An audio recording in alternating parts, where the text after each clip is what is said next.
much. Yeah, no kidding. I don't want a kicker from that team. I don't know that I want a receiver from those teams. That hurts. You're catching flying rocks. That absolutely sucks. Everything bites. Have you ever been in 7-degree weather? I think I've been close, and it wasn't I most fun. certainly have. I've been in below zero weather, and everything hurts. It's just you really just lose everything. Now, these guys are pros, and they're men, and they're going to find a way to do it. But I like a cheap play like a Paul Perkins. I know it's risky, but it does open up a bunch of money, and he had 20-some carries last week. Green Bay doesn't stop the run at all. So I would love to see something interesting happen there, but you're right. I do think you have to fit Jay Ajayi in the lineup. But can you couple Jay Ajayi for the sake of saving something? You maybe throw in a Lamar Miller? Maybe. Well, if you're going there, maybe our buddy Zenner is a worthy. I hate in the playoffs. I hate starting road players. Yeah, but against good defenses. Against good defenses, I don't mind starting these Miami Dolphins because I don't think Pittsburgh's defense is very good. No, I will say this though. There's something about Zenner tells me the way that they use him, he has similar numbers against Dallas and Green Bay, and I just kind of can see him putting up the same kind of thing. I mean, they like. Go ahead. It's a definite possibility. I think with the Green Bay Detroit game is an anomaly in a sense that guys like Matthew Stafford and coaching staffs like led on the offensively Detroit Lions by Jim Bob Cooter, these guys can't avoid going toe-to-toe with a puncher like Aaron Rodgers. You just can't avoid it. You want to throw the ball. You want to deal, and it's Stafford versus Rodgers. So, I just think that game's an anomaly and really hard to wrap your head around what went on there. And I think that just Seattle defensively, 7th overall against the run, that team stops the run. I wouldn't bank on it. Yeah, I would rather chuck out a Lamar Miller. I don't even mind if Zenner gets 3 yards a carry. If he gets 20 carries, I'll take 60 yards from him, and then I want him to catch 5 passes for 45 yards, and I want him to get 1 touchdown. You know what I mean? Yeah, ideally that comes if potentially Seattle gets a couple touchdown lead and the Lions have to play from behind. Yeah. A nice fourth quarter drive with the dump offs to Zenner all day would be. I can't see it being a defensive low scoring game. I just can't. I don't know.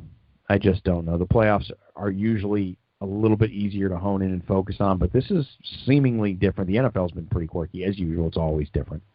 But let's slide through this here. I'll tell you what I'm going to do is I'm going to start Matt Moore, Jay Ajayi, and I'm going to put Le'Veon Bell in this lineup while I put it together just to see how the numbers break down. But I know he's going to eat up the bulk of everything. That's the chalk of all chalk right there. And that Miami defense is no joke, by the way. No, they are pretty good, man. That's why I stayed away from in most lineups Antonio Brown. Mm-hmm. I just for some reason he's maybe lost a little bit of fire. How about let me throw this statistic at you and why I'm leaning away from Le'Veon Bell in a lot of different ways. Okay.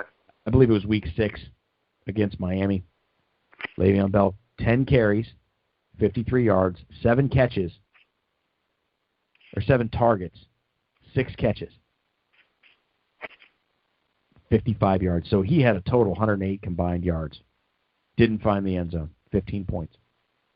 Is that worth $10,300? No. Now, is he going to blow up and have 129 yards and 3 touchdowns? Probably.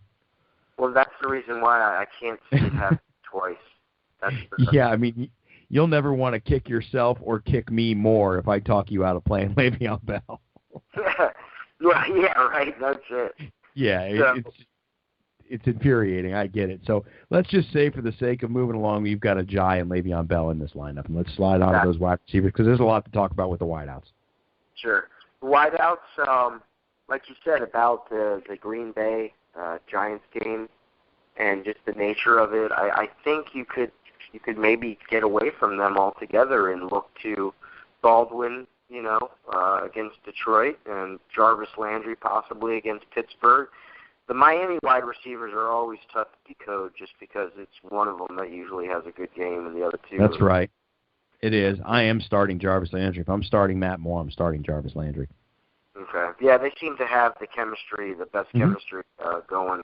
But like you said, all with Kenny Stills is a touchdown machine. He is. he might be your third. You might want to stack both of those guys.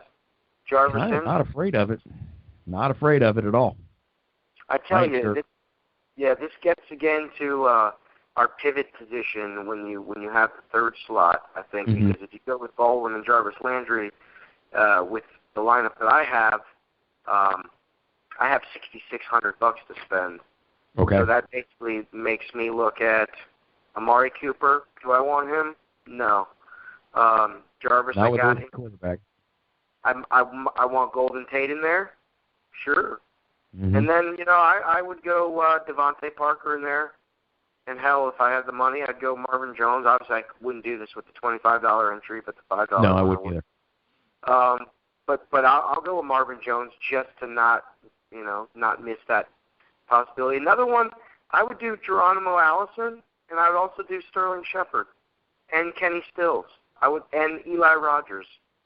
So that's the number of them. That's 1, 2, 3, 4, 5, 6, 7. Can you find a way to get Beckham, Le'Veon Bell in the same lineup? Yeah, I could with Brock Osweiler. I guess I could. Okay. I'm not thrilled about Beckham. I'm not. This is an LSU football player going up to Lambeau, playing in 7-degree weather. Again, these guys are men, but he's screwing around on a boat with all his buddies this week. I was just going to say that. I made my one lineup where I had Beckham in there. Like I said, I was trying to take advantage of the chief quarterback. Mm-hmm. I did that before I was privy to his antics about, that just shows a real lack of focus, especially. This isn't to me a bye week. This is, you just went to Miami for a weekend. No, I mean, it totally exposed him. I think I mentioned that wrong. It's just bad. I don't like it.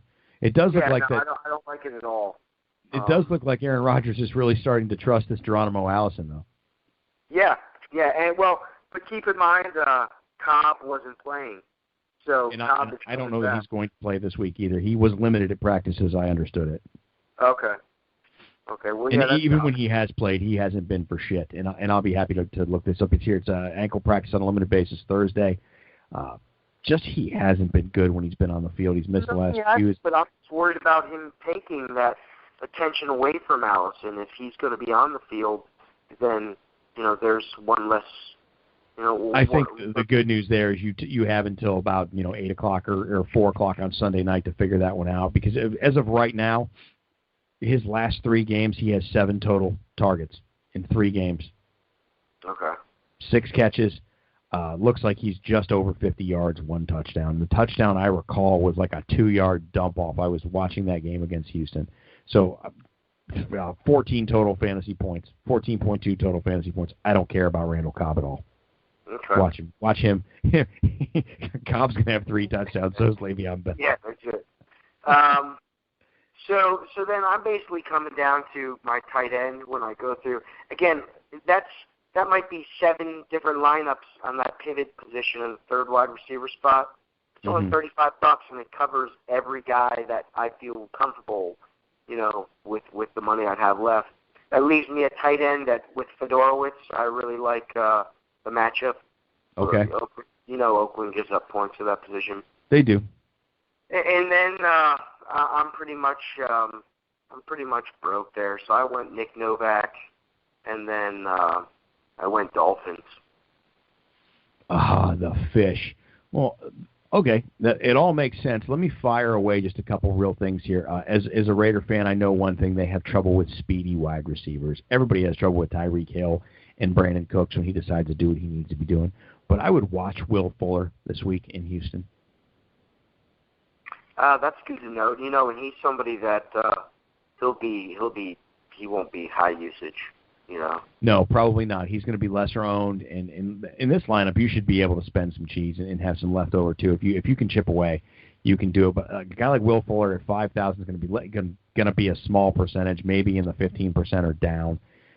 I can just see him catching a big one over the top. I'm not looking forward to this game. My stomach hurts just talking about it. My stomach hurts so bad that I took all my business taxes home with me this weekend, and that's what I'm going to do Saturday leading up to this game. I'm going to do taxes because it's the only thing I can think of that's worse than watching the Raiders get beat in their first playoff game in 14 years. Yeah, that's a good call with our man Will. I'll say this. It might be a good play. Plays in the playoffs where obviously a lot of focus in, let's say, the Green Bay game, a lot of focus is going to be on Jordy Nelson. How do you beat teams? Well, you have to shut down their stars. So these are the games where that third wide receiver or that sparsely used second wide receiver will come through because he's the guy who will be forgotten. So that's not a bad strategy either. It's not. Somebody's going to sneak out. You're rolling the dice and hoping somebody pops one, but it does happen. Right, and that's the reason why I like putting the chalk in with the running backs because, especially with the weather, that position is a sure thing, at least touching the ball. Can be. So, that puts you at a higher advantage of getting points anyway. But again, so when I do my Aaron Rodgers lineup, I had to go Ajayi with Lamar Miller because of the money. So that's when I'm leaving Le'Veon Bell behind. I have no choice, but given what they've done, I have to think Ajayi would possibly have. I don't even feel comfortable saying Ajayi is going to outproduce Le'Veon Bell, but he already did in one game. You know what I'm saying? That's right. So I got Ajayi and Lamar Miller, but then I can go with the Devontae Adams or the Jordys and do the stack because one of those guys is going to have a decent game. Somebody's going to have to do something. I don't know that I see that Green Bay Giants game being high scoring. I just don't know that this isn't the night that Aaron Rodgers lights up the sky. I just don't. But again, how do you bet again? You got to do an Aaron Rodgers lineup. I don't mind. Got to do it. Matt Moore one as well, and we pretty much covered the Matt Moore lineup because I think it would almost be identical to the one we just called. You know what I mean? Yeah, no, you got to start one. And do you start a Ben Roethlisberger lineup too?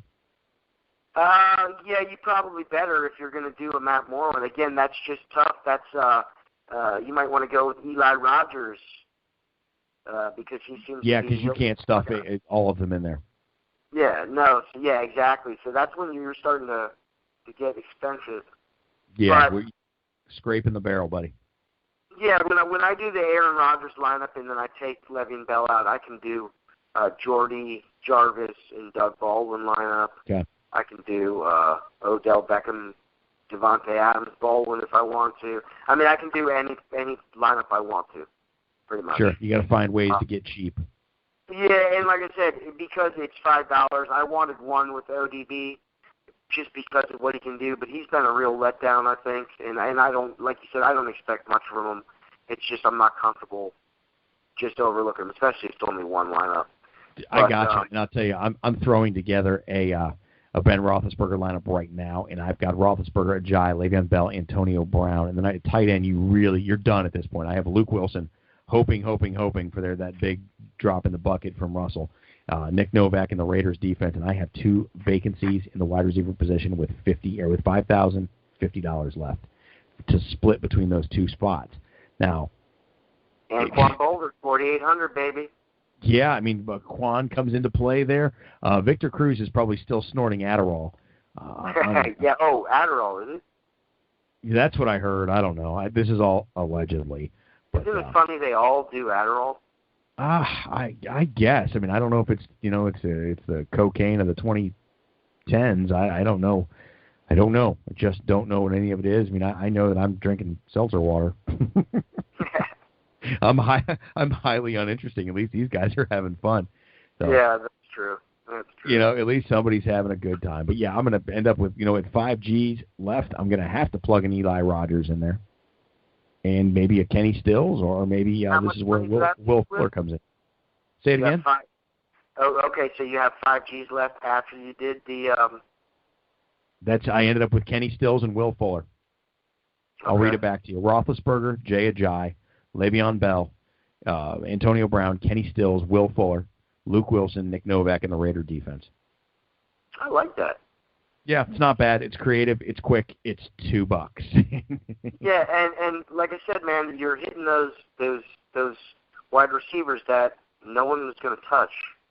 That's the idea. Is hopefully you start to find a space that you fit into. Boy, I'm going to put more money into this account before we carry on. Yeah. So, But yeah, now we got